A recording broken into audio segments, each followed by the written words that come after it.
Yeah, okay. Any views expressed are the opinion of the guest. That's not a representation because the programming reflects that Politickin with 4 eyes. It's really no competition. Suffocating with the dope. You know I be twisting. Real ninjas out in the field. Now we cotton picking.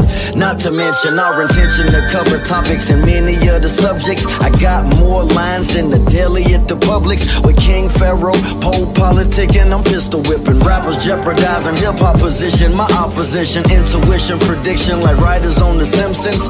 To witness the glimpses from higher up dimensions. My bitches be fighting gremlins like Phoebe Cates. Let me cook, stovetop oven, easy bakes. Hydroponic with them seaweed flakes. Yeah, these rappers started from the bottom, power bottom, TD Jakes. Unfollowed, talking about have you ever been swallowed? Regardless of race, color, or creed, you get Apollo'd. We Politickin, ticking, we straight Politickin, ticking. When it's a great show, you got to listen. Listen to that Politickin, ticking. This for the Politickin, ticking. We straight Politickin, ticking. When it's a great show, you got to listen.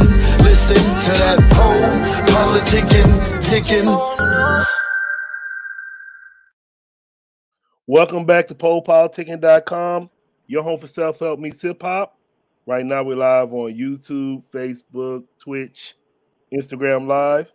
1212. I'm in the place to be. The legendary AK of the group Do or Die. How you doing, bro? No complaints, no worries. We in the day. Yeah, man. I'm really excited to interview you, bro. You like a big influence on me growing up, man. A lot of your music, shit, that shit still knock.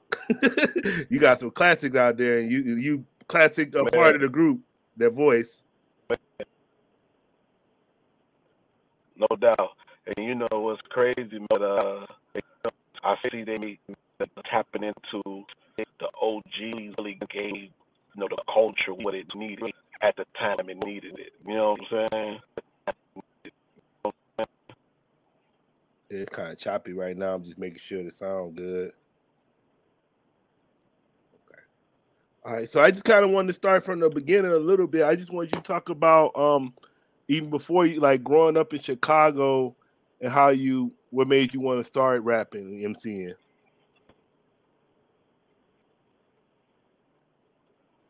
Man, just the background. My background was on music. You know what I'm saying? What made me want to start rapping was the Scarfaces and the Ice Cubes. I went to a show as a shorty to see Cube with NWA at the time, and just seeing them on stage coming, going down the stairs the way he was representing NWA, like, man, that's me right there. So that kicked it off right there. And then to be on the legendary label Rap A Lot with Scarface, which that's my brother, man. Man, dreams do come true. That's the best way I could put it. I said, did you watch the Tiny Desk with Scarface on it?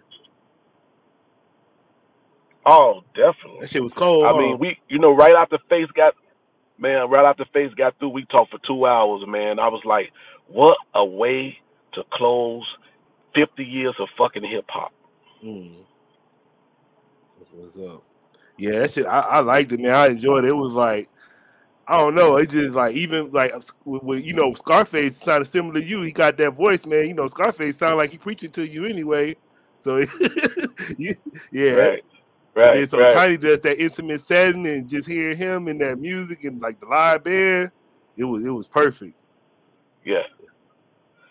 That set the tone. Like he said, he didn't know what he was gonna say, but being in the mix of the music itself and knowing what you want, not knowing what you're about to say, and that song came along, I mean, you was meant to be in the culture of hip hop when you're doing songs like that. That's a classic.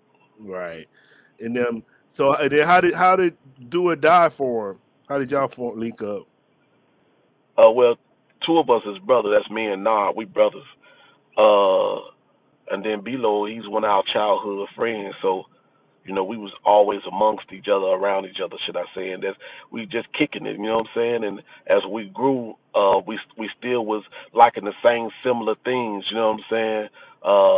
From going to clubs to kicking it to writing verses young. You know what I'm saying? So it was just we always locked in together and was thinking mentally the same way. Somebody said you smoking. I see you smoke. What you got, Cuban or something? Yeah, I got a Cuban, man. I got a cigar, man. Yeah. We got to keep these, man. And then I was gonna say, and then how did y'all come with the name Do or Die? Shit, we from the streets. it don't get no realer than that.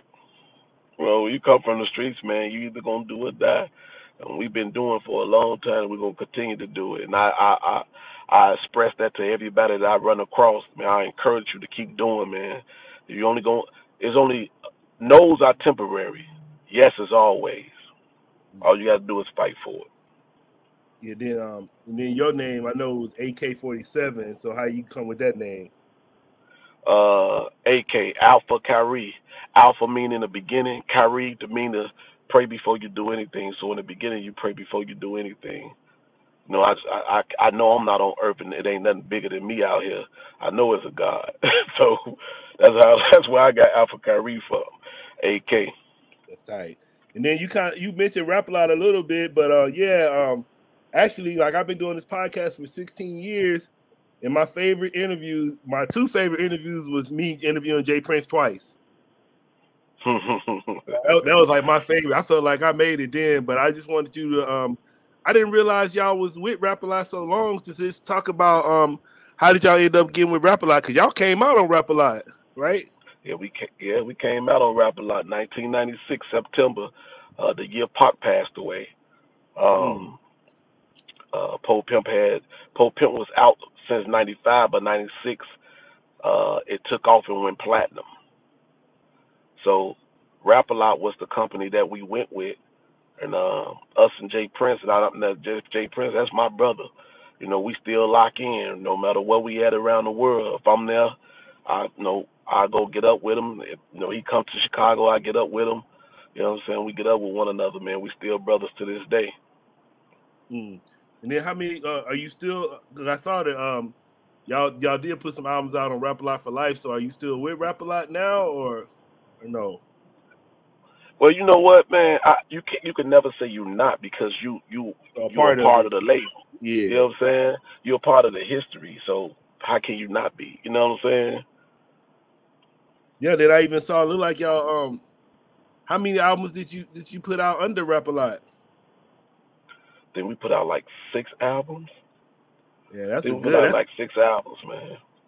That was solid. So how did it feel like being a part of, like I said, one of those iconic like groups? You got the Death Row, you got the Bad Boy, you got Rap-A-Lot. No limit. How you feel being a part of that Rap-A-Lot group? See, you couldn't have said it no better. You said iconic. You know what I'm saying? Everything about it was iconic. Jay Prince, you got to think about it. Jay Prince, one of the first ones. Well, I'm thinking the first one that blazed the trail, that trailblazed, in the hip hop world for the South. You know what I'm saying? Like, you cannot put them in that conversation. So to be a part of that, that's iconic within itself. Then beyond that, you had the Ghetto Boys, you had Devin the Dude, you had UGK. I can go on and on, do or die. Like, come on, man. Right to this day, those names I just said is still relevant in the hip hop world, and people will let you know by playing the music. Right. And then I just want you to talk about how you came up with your style a little bit, because I know, like, we had the Bones back then. We had Bone, we had 666, but I feel like when you came in with your own, like, it still had the kind of like they style a little bit, but you had your own. You put your own thing to it. So how did you come with your style?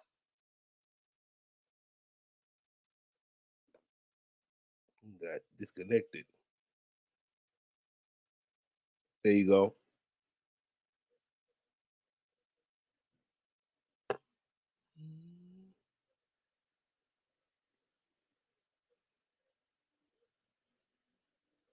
You might have to get in and come out. We live too, so you think you got a phone call. Sometimes when you get a phone call, it takes you out of the call.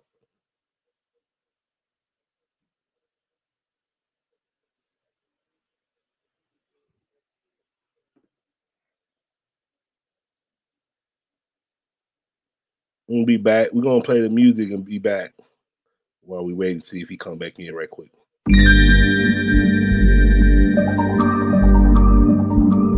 Yeah, okay. Any views expressed are the opinion of the guest. That's not a representation because the programming reflects that Politickin with 4 eyes. It's really no competition. Suffocating with the dope. You know I be twisting. Real ninjas out in the field. Now we cotton picking. Not to mention our intention to cover topics and many of the subjects. I got more lines than the deli at the Publix with King Pharaoh, PoPolitickin. I'm pistol whipping. Rappers jeopardizing hip-hop position, my opposition, intuition. All right, I think we got you. Can you hear me? Oh, you on mute. Hold on. Yeah, can you hear me now? There you go. Yeah, I'm back. Man. Yeah. My grandkids, man, they something else. Yeah, no, I said you probably got a call. Yeah. No, I was just asking about your sound, how you came out with your sound. Oh man, to be honest with you, that was always us, like coming with the flow. You know, the flow was always there. You know, you got to think about it. Twister was doing that flow, but we was talking about the streets with that flow. You know what I'm saying? Right. And as we connected together, but Twister to already have that flow, as we connected together. We just brought it out to the streets. You know what I'm saying? On the floor of 700 flying love to them hoes in the BM, sipping Seagram. We was rhyming 3 words in one line and rhyming 3 words in the other line. So we wanted to do something totally different than what people was doing with the flow. Plus, we wanted to keep the words clear. You know somebody else that said something similar to that, and they got their own style too? Project Pat. Yeah. He said the same thing. He said something similar, like that. But that was like, man, that sound is like. But even like, it almost, like I said, it's like real smooth, like almost like you singing, but you was rapping. So I'm saying it was just like you had that, like you got the golden voice.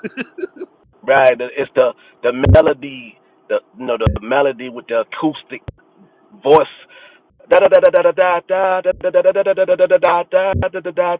I'm saying? So it just made you like vibe to it, like okay, and then you talking, man, we talking plenty of shit. You hear me? You know what I'm saying? So yeah, man. And then I would just say, talk about like some of the things, like far as your journey in hip hop, some of the challenges y'all faced along the way. Oh man, where do I start?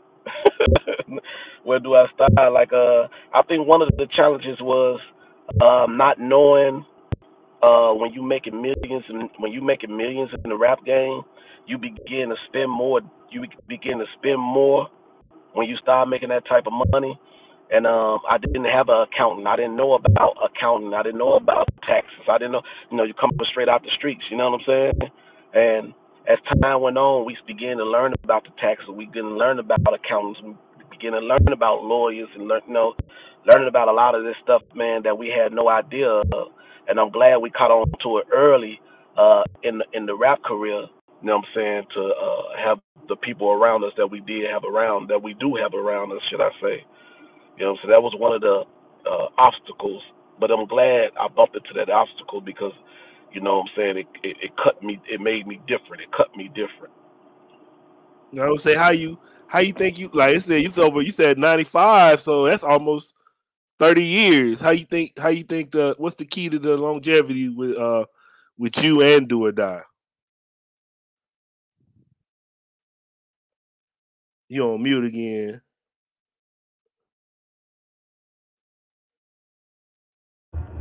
There you go. Say that again.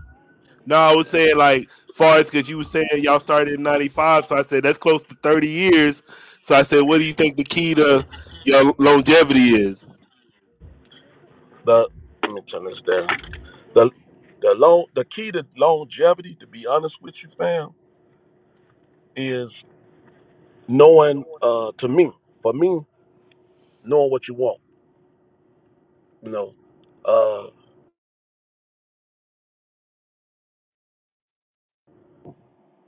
can you hear me through here? Yeah, I hear you. Okay, cool. So the key to I feel like the key to longevity is just really knowing what you want. Like in the begin coming in the game, we knew we was looking for a hit song, but having fun doing it was the key. It was like, okay, we looking for a hit song. No matter we know it's coming, but we just got to continue to work and have fun with it. And when it's like this, when you doing music and it becomes like a burden to you, you don't even want to do it no more. It feel like a job. You don't want something that's making you money to feel like a job.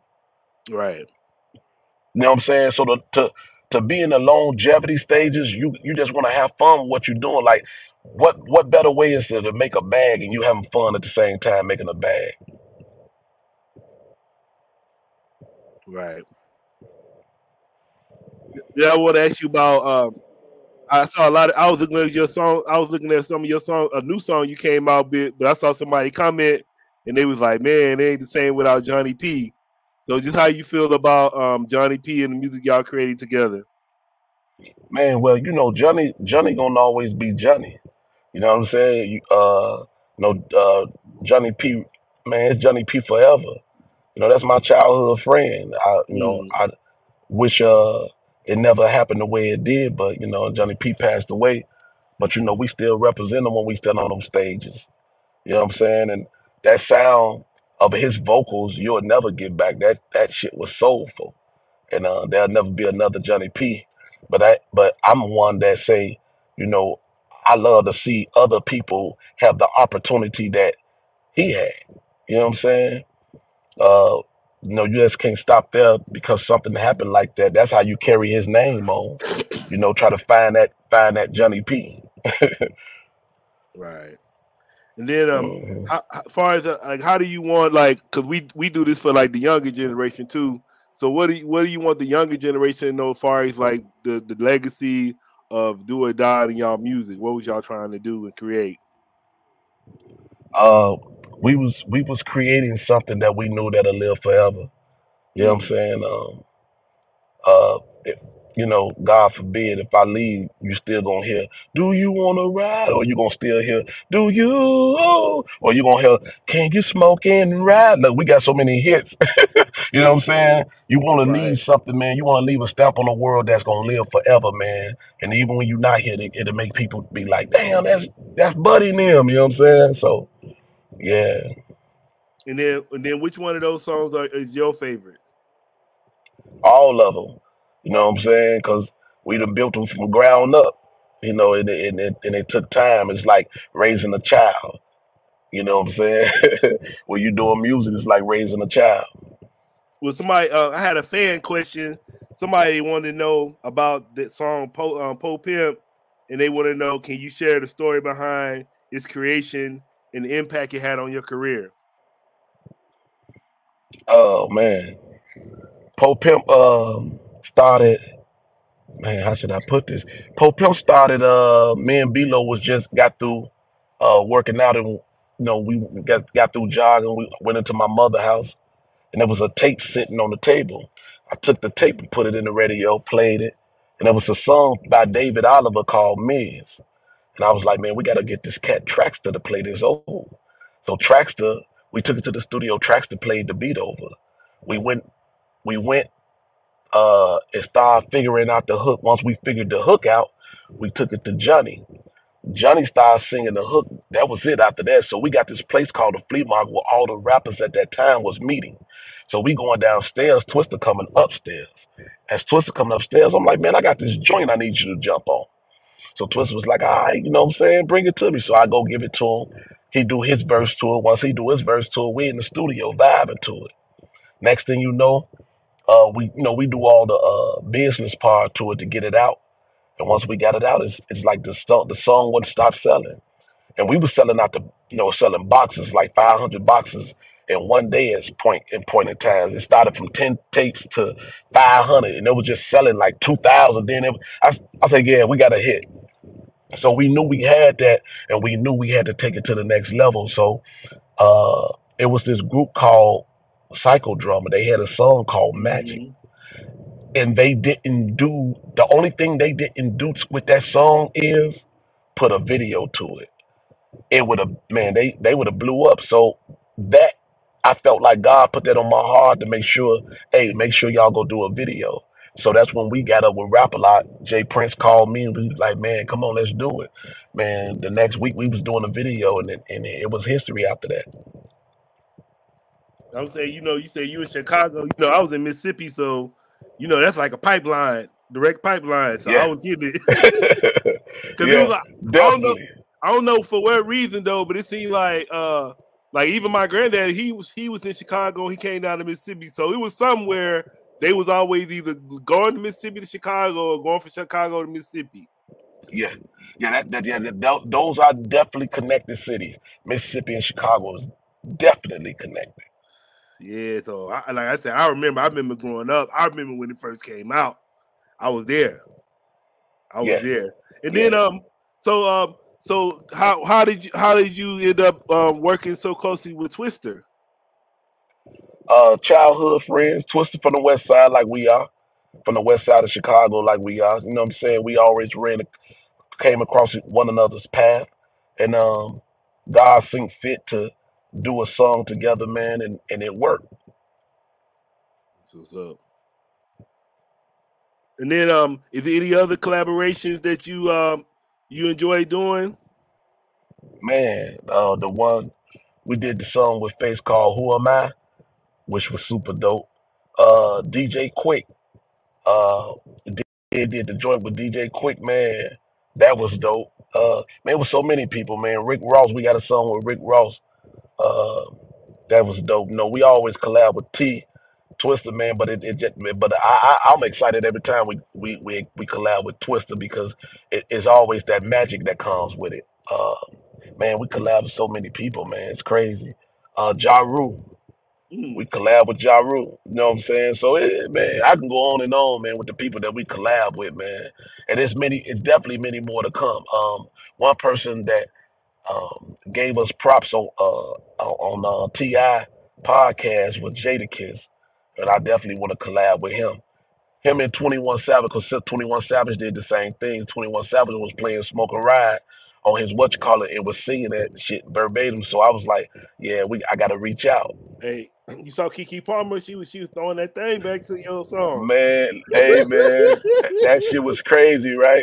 And she went viral like a mother. That shit was crazy when I seen that, and I was like, yeah. And she said, man, this was my favorite Facebook son. I was laughing. I was like, yeah, but that shit went so viral. There was so many people hitting me like, man, woo. I was like, okay, that's dope. So the music speaks for itself. Like you really don't have to do too much of nothing no more. Just hit those stages and make sure you know what I'm saying. You sign an autograph, taking pictures, doing what you usually do. Yeah, I was man, I don't know, because I was in the military, so I kind of missed some stuff, but I didn't know y'all had a song with Kanye. I saw the video the other day. So how did you like that song? Man. Yeah, Kanye. My brother actually used to go to Kanye's house before Kanye took off.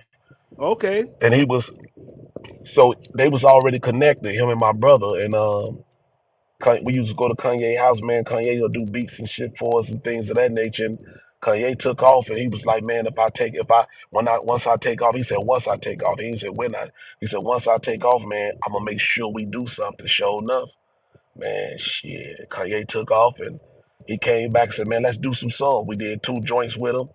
The shit went platinum. A lot of people don't know that shit went platinum. Mm. You know, so Higher went platinum. Oh, I didn't know that either. It was like, then I was like, how much control did Kanye have on that song? Because I was like, it just seemed like that was like kind of out of, y'all wasn't really making music like that. That seemed like a more of a happy. So I was like, that must have been Kanye song more, or how was it? Yeah, it was more of his vibe. You know what I'm saying? Yeah. We just made sure we did us on there, like you know how we flip the flow. You know what I'm saying? So we made sure we did us and then change it up. But you know, he wanted to take it over there to that side of it, which I was like, man, we should do something totally different. But you know, when platinum, when you speak in platinum, he was like wanted to take it to another level, and why not? You know what I'm saying? At that time, he was the hottest thing out there. Mm. And then just far as like you said, y'all been in the game since '95. What are some like of the changes that you've seen throughout the years, like how hip hop evolved? Just being able to use social media to blow yourself up, you know what I'm saying? To really just work your, really just grow your fan base. Like we didn't have that. We got that. They told me we got it out the mud. No, we got it out the quicksand. That shit Um, was different. You know what I'm saying? That was different. So they get a chance to like run across people that we never got a chance to run across. We had to drive down the expressway. We had to go down, you know what I'm saying? We had to meet the people. It's at a point now when you're on social media, man, all you gotta do is hit one button. You could be sitting in front of a million people. right. What you So that's the big difference. what you think about streaming from the cassettes? I had cassettes back in the day. We went from cassettes to streaming, cassettes to CDs to streaming. I feel like streaming, they cheating them. Say that. I feel like with streaming, they cheating the motherfuckers because you know what I'm saying. You should get paid way more than what people getting paid. When they said that shit about Snoop did a billion and got Yeah, 40,000, I was like, nah, man, that shit, like y'all, the motherfuckers cheating, man. that's what I was like, shit. If he's saying that, that means a lot of people ain't getting paid because people ain't getting that many goddamn plays. Exactly. So that's why, you know what I'm saying, they made it into that because they wanted to be able to control the environment of hip hop.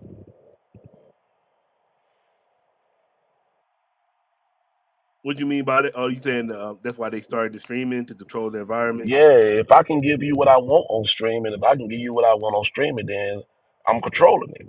You know what I'm saying? That's a Right. big difference. If I can give you what I want, And I say, speaking of that, what do you feel about the current state of hip hop? How you see it with the what's out now, what they're putting out on mainstream?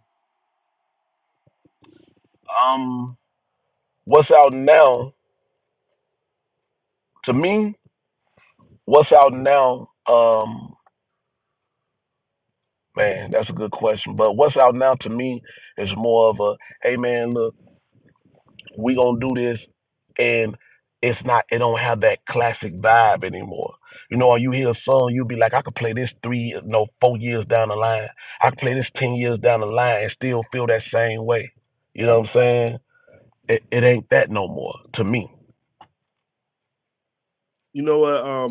You know what? What's kind of what you're saying and what I get of it. It's like what they doing now is like they'll jump on Po Pimp and rap over it, but it'll be the Po Pimp beat. So I was like, you Right. already winning because you rapping off a classic beat. That's it. You But then, feel me? but then the bars don't be nowhere near. Like it ain't gonna be nowhere near Po Pimp's bars. So it's like if you gonna do the song, at least do it as good or better. Don't do the song, then you're not even, So that's why, like even the songs, like it's a lot of African people redoing the, like Tony Braxton, that at last that was Tony Braxton's song. They redid it, or so I just like I don't like when they redo the songs, but they're not making them as good. It's kind of like what are you redoing them for? Right. Like you're not even capturing. Like if you're gonna do it, take it to the next level. Right. Yeah, I ain't like that. All right, then what do you do when you're not making music? What you do outside of music? Real estate. Okay. Real estate. Real estate. Real estate. Real estate. Um, getting ready to do a podcast. You know, and I know too many people not to. Um, yeah, getting ready to do a podcast. I know too many people not to. Plus, getting ready to just really step over into the motivational speaking world too, because it's a lot of money made over there. But I definitely love motivating people, man. I think that's one of the dopest areas to be in when it comes to millions of people who need that motivation. How you go? Like, what are some of your You know, you don't give your whole spiel, but like for far as some of your topics with motivation, what you like to focus on. Actually just really focusing on coming from the ground up. A lot of people try to okay, let me say it like this. A lot of people don't believe in themselves, right?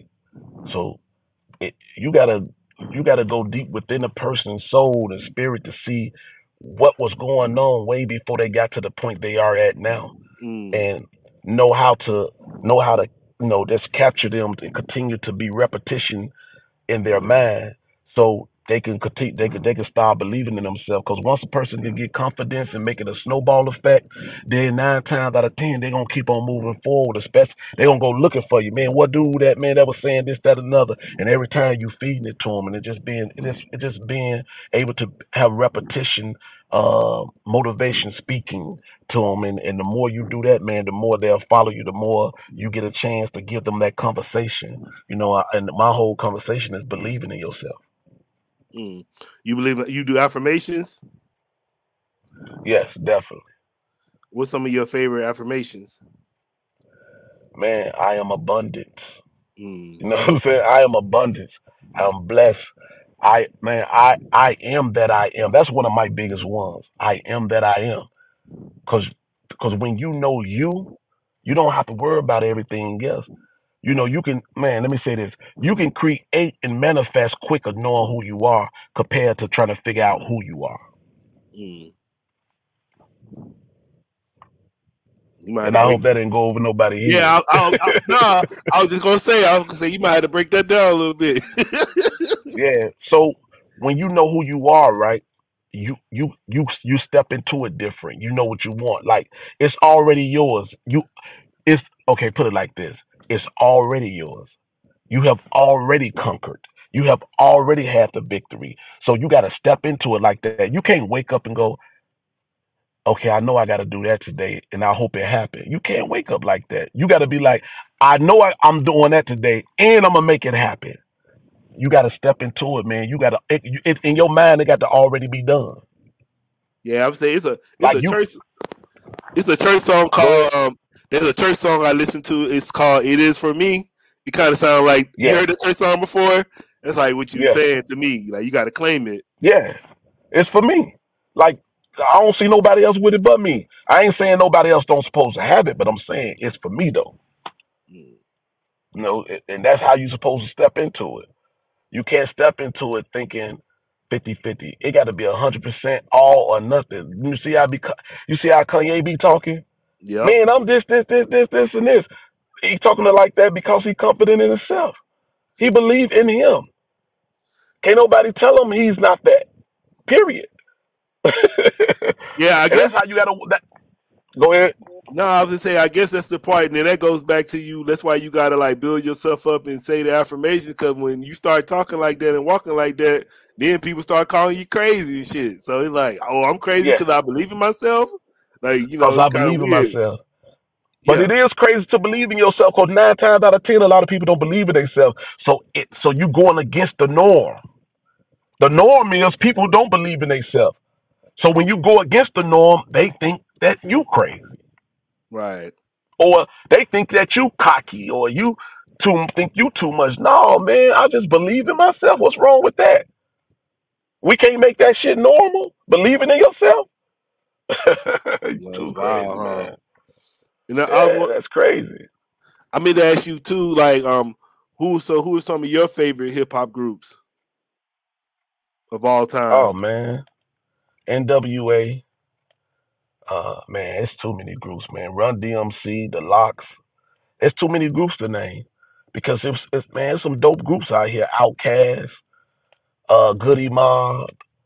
Man, I can go on and on, man, because there's just too many dope groups out here, man, that have definitely ran across and have shown nothing but respect, man. It's too many dope groups to name. But I feel like anyone that made it successfully in the rap world, that's a dope ass group. Yeah, I would say kind of like some groups that kind of like they reminded me of y'all, but they was like from the South, but they still kind of reminded me with y'all was like 8 Ball MJG, Yeah, UGK, y'all was all kind of the same. Like that was I like all y'all music. yeah, yeah. And one of the groups I felt like that was super dope. They was just being them, man, and they was so I don't know. They were just different. Migos. They were Yeah. just different to me. They were super dope but different to me. You know what I'm saying? And they ran off one another. Like you know what I'm saying? Like that shit was dope. Did you watch the Grammys? No, I didn't watch it, but Yeah, I'm I'm gonna say definitely gonna watch it. yeah, I'm gonna say Killer Mike won, but he got arrested for some reason. I don't know. They're not saying why he got arrested yet. That's crazy to me, man. You know, you won, you win three, what you call it, and then you get arrested, man. These people, man, Yeah, that's what I was like. crazy, I was like, man. how they even let that happen? Like that shit is crazy to me. I don't even watch it Right? either. I don't even watch it, but I saw that and I'm like, wow. Yeah. Like, how did it get to this point? Come on, man. Come on, man. It make it feel like it's when shit like that happen. I don't want to say it is, but to me, when shit like that happen, feel like it's scripted or something, man. Like, how you win something now you get being locked up? What's that all about? Mm. And then so what are you working on right now? Current projects. I got a EP out right now called Swimming with Sharks. Swimming with Sharks. Twister on two of the joints, and I got this young cat named Daryl Woods, man. That's super dope. It's called Swimming with Sharks. Is out right now on all major platforms. Working on a new album, new EP with us and Twister. We working on two EPs with us and Twister, and I'm just gonna start. About to start reaching out for my next album towards the summer, fall time. My next one, gonna be, I'm reaching out to all the people I was just talking about, like Jada Kiss, 21 Savage, and all those, all those guys. And then another thing I like about you, what you will in the group, like because it's kind sometimes your music be kind of fast, but you always do. Most times y'all do chopped and screwed. I like chopped and screwed a lot too. Yeah, yeah, I mean, you gotta think about it. Being from Chicago, but always being in the South. In the South, always represented do or die, man, to the fullest. So, we learned that we was a part. We are a part of that culture.